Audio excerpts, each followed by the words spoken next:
So I think it goes without saying that sometime this week I will most likely set foot inside a thrift store or a yard sale. And so just a quick and fun video for you guys today. Here are 10 things that I would love to find for my reselling business in a thrift store this week. Now, they may not be the easiest things to find, but a girl can dream, right? And we're gonna start off right away with number one. So if I walked into the thrift store and I go into like the purses, the bags, the luggage, that kind of area, a brand that I'm looking for is Tumi, T-U-M-I. Now the selling prices for the Tumi luggage are kind of all over the place. They can be in the hundreds of dollars for one bag, all the way up. And it will depend on condition. Bags that were new were selling for much more money. And it doesn't have to just be luggage. It can be like a briefcase. Some of the briefcases I saw were like the travel kind with like a rolling briefcase, messenger bags, things like that. Can go for like $50 to $100. New, they can even go higher than that. So you want to look, they kind of specialize in travel equipment. So look for a variety of bags. There can be backpacks, laptop bags. There can be like a sling or crossbody or things like that. They're just mostly designed for travel and they just sell really well. So it's always a bonus to find a piece of Tumi. Now today's list, I said we're going to talk about 10 different things I would love to find for my reselling business. This isn't necessarily a bucket list. A bucket list to me is are items that I've never found before and I'm hoping to find. But some of these items I have found before, I just would love to find it again. Sometimes, I've been reselling for almost 20 years. So some of these things I found like 15 years ago, I just want to find another one. So that's why we're talking about this today. So I have sold Tumi. It was actually kind of interesting. It was just a little pouch, for people who travel business class. On Delta, they got a Tumi little travel, that little kit that you get that has all the different, things, I don't know, eye mask, sleep mask, all that kind of stuff. I sold that for like $15. And then I found a little crossbody bag that sold for $30. So I wouldn't mind finding a bigger piece and trying to sell that. Okay. Let's go on to the clothing section, and mostly like women's shirts. Now, this is a brand, it's called Frank and Eileen. And it's one of those where it's a BOLO brand for clothing, mostly just because it's kind of like a guaranteed sell. And it's popular right now. It might not be like some pieces of clothing could go really high and some are actually, just kind of an average price, but they will sell. And it's just this is kind of one of my little clothing brand bucket list type items because I haven't found a piece. But funny story, Mr. Pish Posh, I was one day enlightening him about this brand to keep an eye out for it, to BOLO it, be on the lookout. And he's like, oh, I think I saw a shirt with that label. And we were on vacation and it was in another state. And he's like, I swear that label, is very distinct. He's like, I think I saw a shirt and I meant to look it up, but I didn't. So anyway, we were this close. So any piece of clothing, I think it's men's clothing, women's clothing, pants, shirts, things like that. But button shirts are basically the ones I hear the most about. So I just would like to find the brand before it tanks because these brands generally do. Anyway. So that's my dream for this week in the clothing section, is to find a piece of Frank and Eileen. Okay, let's go on. We're moving out of the clothing section. Let's go into the shoes section. Now, this is a brand I could have sworn that I have sold before, found and sold. The maker is John Fluvog. I think that's how you say it. I'll put up the logo. John Fluvog, and it's possible that I looked through all my records and I don't see a record of any sale, but I have this memory, but it's possible I saw it at the thrift store and it was too expensive. They might have had it priced up too high. That's the only thing I can think of. But basically, the style of John Fluvog shoes, you can probably spot a little ways away because they're a little quirky. And they can sell for some pretty good, pretty nice money. And like I said, easier to spot maybe, you know, there might be a few styles that are a little more straight laced, but most of the time they're kind of over the top, okay? But anyway, I can't find any in my records that I had sold, so let's make it the first time. Let's, you know, find some in Montana. And maybe they're underappreciated out here, and maybe this week I'll find some. Okay, so let's go to a different area of the thrift store now. Let's go into like the dishes and the knickknacks and things like that. And we're going to look at some studio pottery. Now, studio pottery in general can be good, right? But there is one artist that seems to be, his name comes up many times when we talk about, or when I'm reading about studio pottery and people collecting it and things like that. So I really do need to familiarize myself with the mark a little bit more. But what I have read about the mark is that someone said the signature is loopy and unreadable, but it's instantly recognizable. So I'll try, you know, he was a mid-Atlantic potter. Could still be doing stuff, I'm not sure. There was kind of what I noticed in the solds, the crystalline glaze seemed really popular, the ones that were selling for the best. And so I think he started as the pottery started in like the late 1970s. So it would be fun. Did I even say the name yet? Bill Campbell. It would be so fun to find a piece of studio pottery by Bill Campbell. Okay, so moving along, we're leaving the knickknacks. We're going into the kitchen.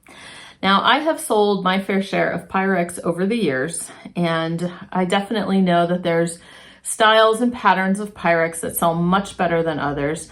Most turquoise is okay, most pink is okay, usually worth picking up if you can get it for a good price. Now, there was one set that's kind of common in turquoise. It's called Amish butter print.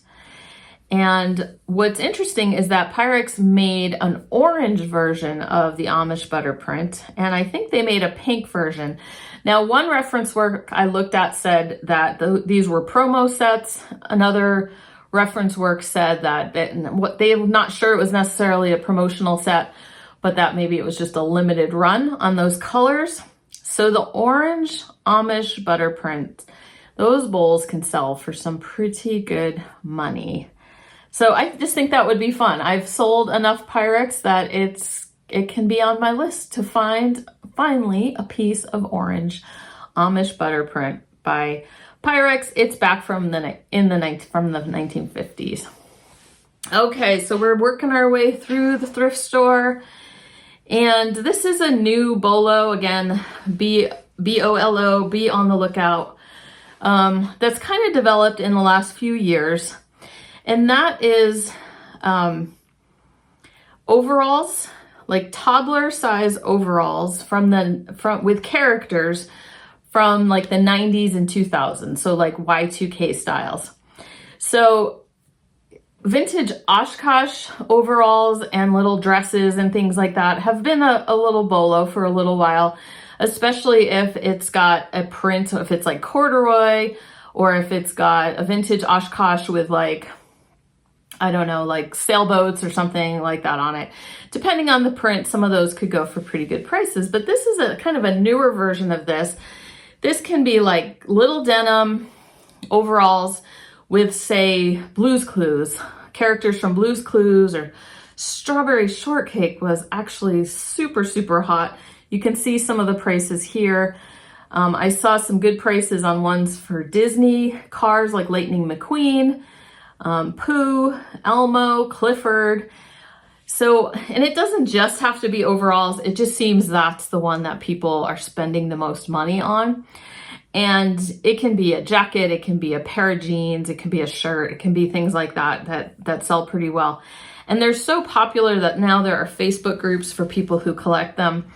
So a lot of times people just go straight to those Facebook groups and sell whatever they find there. Now this BOLO is good enough for me to actually want to look through the kids' clothes. It's usually a section I know I probably should not avoid in the thrift store, but I avoid it. And so lately I've been doing a quick scan just to see if anything jumps out at me in this category. So if, I could sell a pair of strawberry shortcake overalls for a couple $100, then I will go dig in the kids' clothes. Anyway, again, one of those things that I want to try to find before the hype dies down. Okay, number 7, we're going to move into the craft section of the thrift store. Now, this is something we have talked about on this channel before, but I thought it was worth reminding you. This is an embroidery hoop. It's called the Queen embroidery hoop. And instead of, if you've seen those wooden embroidery hoops at thrift stores and craft stores and things like that, they usually have a screw to tighten it. This has a tension wheel, so that makes it look a little bit different. Anyway, I know that I've talked about this in the past and that some of you have actually found this based on me talking about it, as a result of learning about it from my channel. So hopefully it's my turn pretty soon. And some of these can sell in the $300 range. There's another one called the Princess, not the Queen, but the Princess. Has a little bit of a different look, and those are $30, $50, $60, things like that. So one of these days, my Queen embroidery hoop ship will come in and I will find one as well. Okay, so I hope you do too. Now, we're going to stay in the craft section. We're going to move down the aisle a little bit, and we're going to look at cross-stitch kits. Now, you may have heard of Dimensions Gold being a really good brand to look for, but one of the top ones to look for is a Thomas Kincaid with Disney cross-stitch kits. And it seems like there's a series called Disney Dreams that actually sells for the most money. Now, this is something I have found and sold, and I would love to do it again, but I understand. I sold one back in 2019, and I sold it for $300. It was a Disney Dreams Little Mermaid Thomas Kincaid cross-stitch kit, brand new and everything. So some of the other styles and things, are selling in the hundreds. Now, the top one I saw when I looked in the last 90 days of solds was a Disney Dreams. It was Thomas Kincaid Winnie the Pooh version, sold for $800. So I was like, is that a real price? Because we know that, eBay's not always showing the correct price. So I went over into the research tab and I double checked, and yes, it sold for $800, $799.99 or something like that. And then, there was another one in there that sold for $750 at auction. So yeah, Winnie the Pooh and Thomas Kincaid. Now that would be a Disney dream. Okay. So we're going to leave the craft section. We have another section of the store to take a look at, and that is the toys and the plush. So it would be so cool to go into the thrift store this week and find a vintage Eden terry cloth plush doll. So Eden, E-D-E-N. It's probably from the 80s, 70s or 80s, and they're just little baby dolls. And there's lots of plush, that sells for really good money. I just thought this one would be fun to find because it can sell for $80 to $100 if you can find it in good condition. So it's like a baby doll, but you're looking for that terry cloth material. This could be kind of hard to find, especially in good shape, but it could also be very overlooked because who would imagine that a little doll like that would sell for that much money, right? Okay, so we've circled the thrift store. We're back in the purses and we're back in the bags, and we're on number 10 already, if you can believe it. But I would love to find, again, something I have found in the past, but I would love to find a Harvey's seatbelt bag. If you've never heard of this, it's a company, I think it's from California. It's been around for a while, and I did find it once. I forgot to look up how much I had sold mine for. And the prices are kind of all over the place. So in case you're wondering, most of the styles, like the classic seatbelt bag. It's made out of material like a seatbelt, but they're woven, you know. Anyway, you can see pictures. I'm putting pictures up. And like I said, prices are kind of all over, but they do sell. There's a following, so they're sought after. And now they're doing some collaboration. So I saw some Harvey seatbelt bags with Disney and things like that. So it's just super fun. Would not mind finding one of those again. Okay, so have you, in this list of 10 items, have you ever found and flipped any of these? Feel free to drop a comment down below. Tell us your experience, what you sold it for. And if you do, if these are new items for you to flip on eBay or Etsy or Posh or wherever like that, let us know. Come back in the future. Let us know if you ever find these items, and we would love to, maybe we'll feature this all in another video and see if our viewers have found any of these 10 things. So happy selling, guys, and I will talk to you soon.